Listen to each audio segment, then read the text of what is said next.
Hello, this is Brian Buffington, and I'm going over another teaching tool called StoryBird.com.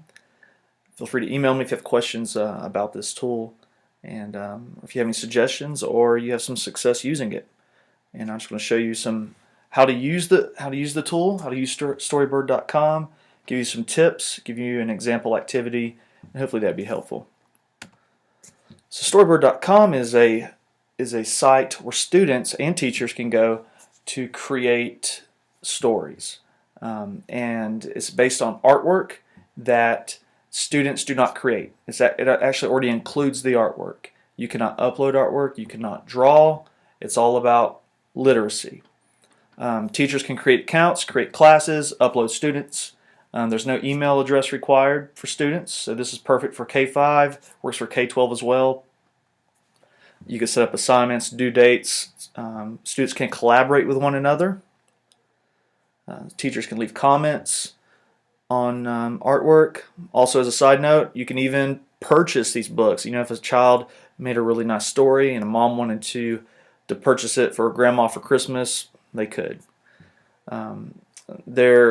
It's a great way for students to express themselves. So just a different way. This is another tool in the tool belt for students.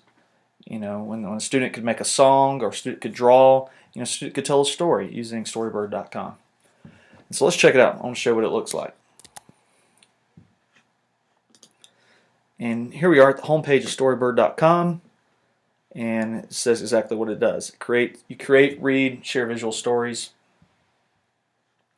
And I want to sign in. They're free accounts. There are some paid accounts. You get some more tools and things to go with it, but they're not necessary. I think with the teacher account, the free one, you can do have up to 75 students. So if you have more than that, you may have to make multiple teacher accounts. So let me log in with mine.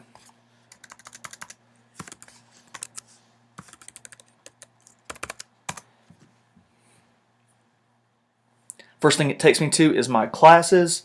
I can set up classes here. Right now I only have one. It's called K-5 Science Tech, but I could put add a class. It shows me all my students, the things that they're working on, a scientist is, and we'll look at assignment here in a second. You'll know what all this is about. There are settings for the class. So right now I'm in this current K-5 Science Tech class. Over here on the right with the sprocket, it gives me details. I say this is third grade level, subject is science. I could have a science avatar. If I had different classes, I wanted to have different looking logo. And I would suggest for K-5 environment or maybe in any kind of K-12, you would have the comment moderation on. You might want to check what students are saying about each other, just depending on you and your students and what kind of relationship they have with one another. And you can go review their work right here. Here's their assignments, the assignments that you create and they get. So right now in this K-5 Science Tech class, I have one assignment, and it's what should a scientist look like. And we'll go over that in a bit. But I want to show you what does this thing even look like. When a student comes in, they log in with their account that you created for them. And to create an account or to add students, I'll show you how to do that. Let's go to students. You can just add or invite students here.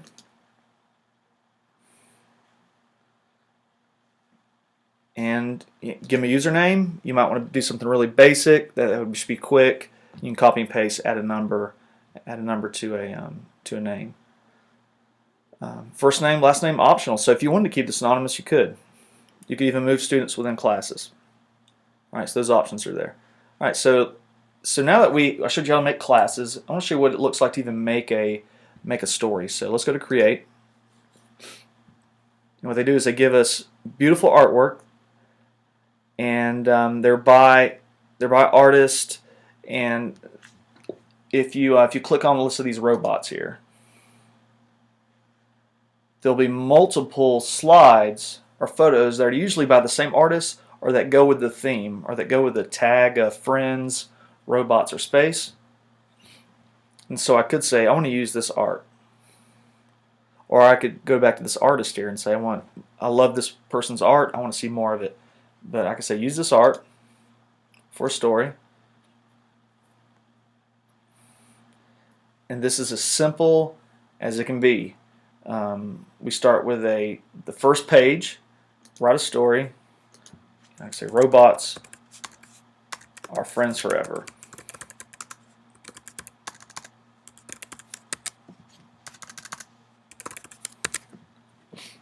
All right, and I could keep adding pages, and I just drag, and depending on where I want the text to go, I put the picture on the opposite side. So the text would go here now. Now the pictures they give us here and they prompt us with are the only ones that we can use. You cannot upload images and you cannot change. Once you start your story based on the artwork that you liked, that is the artwork that you have to use. All right, so you can have a cover page. No, this looks nice and classy, and I can call this Robot Love. I have different background choices. I save it. And when I'm saved, it just says last saved at 3:12, and it's 3:12 right now, so I know that's current. And when I'm done, you have to tell the students you need to publish this. Or if you want them to collaborate with one another, invite a collaborator. They can invite a partner if they're working in pairs. So they can publish this. They have to give a little information. They don't have to give this optional information, but they do need to say this is for school, this is for an assignment, and this what should a scientist look like is the one we'll be looking at in a second. And it is private. This is not a public story, so that's what we set up for the class. And I hit publish, and the teacher gets it. The students can see it as well in the class. So it's very simple. It's really great for promoting literacy in school. So I want to show you the assignment I created, and I'll go back to my presentation here. So I had an activity idea for you. I said, what does a scientist look like? And this is always fun. I did this in 8th grade when I was teaching science in South Georgia, and it was always fun to see, what does a scientist look like? And I had one of my students who could actually draw, and he would draw on the board what the kids were saying, what the students were saying, and they were like, well, he wears a lab coat, he's old, he's white, he's got really thick glasses, his breath is bad, and it was just a lot of fun. And we were getting the stereotypes, but the students didn't know that. They just thought that's what scientists look like. And beforehand, before we did all this, we would have created a StoryBird class like I just showed you. We'd check the settings about moderating comments and things, and then I would create an assignment within StoryBird, and I would tell them, and I would find a video that would kind of show a variety of scientists that look totally different than what they just drew on the board with the guy with the lab coat and the thick glasses. This would be all kinds of hip people who are out in the woods, who are wearing overalls, who are wearing stylish clothes, but just all kinds of different scientists to kind of get them excited about that, and also talk about different characteristics of scientists. What it takes to be a scientist. Either you have to be persistent, and you have to be curious, and all those kinds of things that a scientist is. And then you create your assignment in StoryBird, and then have students actually create the story, telling about characteristics of scientists. So in StoryBird, I'll show you my classes. And here's my class, K-5 Science Tech. This would be like first period math, or whatever class you wanted this to be for.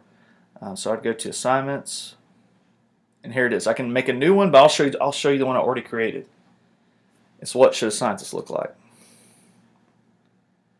And here I have a video. I encourage the students to watch the video, and then I say create a 6 to 8 page story on what should a scientist look like. After finishing, you may collaborate with other classmates. So very simple. And I just found this video here off YouTube. Pretty, bubbly, teenager. What? All right. And you would do the same thing if you wanted to include. You wouldn't have to include in video if you didn't, but I just thought it'd be a great way to use some more media for that assignment. And so the students would then go to create, and I thought it might be fun to put some kids here. Find some artwork with some kids. I think I like this one. And I would say use this art for a story. All right. And then I got to find the picture I want to use. So we have this probably a parent or a teacher, probably a parent, pulling this girl away like she's in trouble maybe. So a student might say, scientists sometimes take risks. Maybe LOL, that's funny, I don't know. Okay. And they would do that, and they'd finish, and they would publish it, and they would submit it as an assignment, and you would get it. And then you can make comments, and let's look at that briefly. I'll go ahead and get out of here.